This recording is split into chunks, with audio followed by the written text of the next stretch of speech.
मानस श्रृंखला में आज का विषय जीवन दर्शन। हम माने या न माने, सृष्टि में सभी कुछ उपयोगी है। कुछ मृत्यु में है तो कुछ अमृत में है, किंतु दोनों का ही महत्व बराबर है। भोग महत्वपूर्ण है तो योग भी महत्वपूर्ण है। बिना भोग को समझे योग को समझना कठिन है। बिना शरीर को समझे आत्मा को नहीं समझा जा सकता। बिना झूठ को समझे हम सत्य को नहीं समझ सकते। शायद यह भी एक शाश्वत सत्य है। सृष्टि निर्माण के अनेक धरातल है। मूल में तत्व नहीं बदलते। हर धरातल पर इनका स्वरूप बदलता है। आधि दैविक, आधि भौतिक और आध्यात्मिक रूप में हम इनको समझने का प्रयास करते हैं।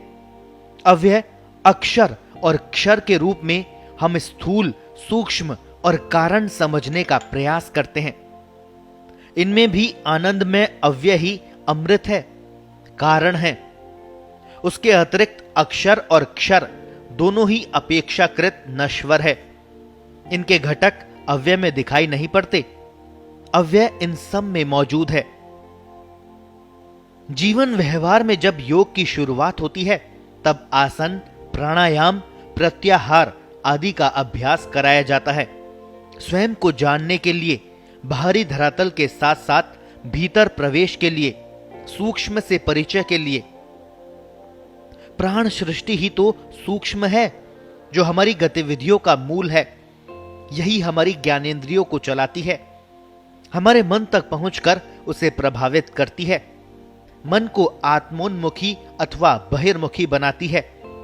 मन इंद्रियों का राजा होते हुए भी प्राण सृष्टि का ही सहचारी है और मूल मन आत्मा से जुड़ा रहता है। अतः मूल मन अथवा श्ववसीयस मन को जानने के लिए हमें हमारे मन को भी जानना पड़ेगा। ये सब कुछ हम इसी नश्वर शरीर के रहते इसी के माध्यम से जान सकते हैं। इसी तरह कष्ट पाए बिना सुख को भी नहीं समझा जा सकता। यह भी समझ में नहीं आ सकता कि जिसको हम आज सुख कह रहे हैं वही कल हमारे दुख का कारण हो सकता है। जब दुख समझ में आ जाए तो सुख में भी दुख की प्रतिष्ठा दिखाई देने लगेगी। बड़े बड़े राजा महाराजा जो दिन रात भोगों में लिप्त रहे, इस अनुभूति के प्राप्त होते ही संत हो गए, केवली यानी केवल ज्ञानी हो गए। यह परिवर्तन क्षण मात्र का ही कार्य है जो अनुभूति के साथ ही हो जाता है। मैंने किसी के साथ छल किया, झूठ बोला और अपना उल्लू सीधा कर लिया। उस समय तक मुझे यह समझ में नहीं आया कि पहले मैंने स्वयं से झूठ बोला। मैंने ही पहले उस झूठ को सुना और बाद में वह दूसरों तक पहुंचा। इसका अर्थ है मैं भी उस छल का शिकार हुआ। मैंने सर्वप्रथम स्वयं को ही छला, अपने व्यक्तित्व को पहले दूषित किया, जिसकी हानि मैं आगे चलकर उठाऊंगा। बच कैसे सकता हूं? हमारे चारों ओर नश्वर संसार है। विशाल स्वरूप में इसलिए है कि न जाने किस क्षण किसको देखकर हमें जीवन की सच्चाई समझ में आ जाए। हम प्रतिदिन किसी को मरते देखते हैं, किंतु यह मानने को तैयार नहीं है कि हम भी कभी मरेंगे। वस्तुतः हमारे जीवन की सार्थकता यही है कि हम अपनी दृष्टि अदृश्य पर टिकाएं। कौन क्या कह रहा है उसका अर्थ नहीं ढूंढे, क्यों कह रहा है इसको समझने का प्रयास करें। क्या कुछ हमारे सामने घट रहा है वह तभी हमारी समझ में सही आएगा जब हम सोचेंगे कि क्यों हो रहा है।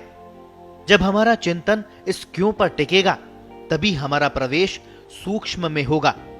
हम यथार्थ तक पहुंचेंगे। बिना इसके तो हम किसी व्यक्ति को भी गलत समझ सकते हैं और परिस्थितियों को भी। अपने कार्यों का भी हम गलत आकलन ही करेंगे।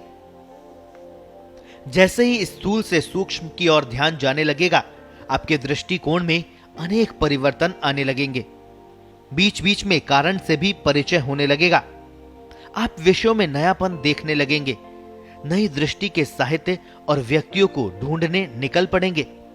जैसे जैसे सूक्ष्म के साथ कारण का जुड़ाव दिखेगा, स्थूल गौण होते जाएंगे।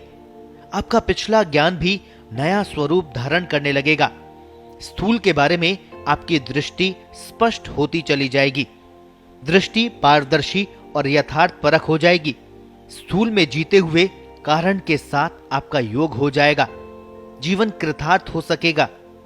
बड़े भाग मानुस तन पावा, ये वचन सत्य प्रतीत होने लगेंगे।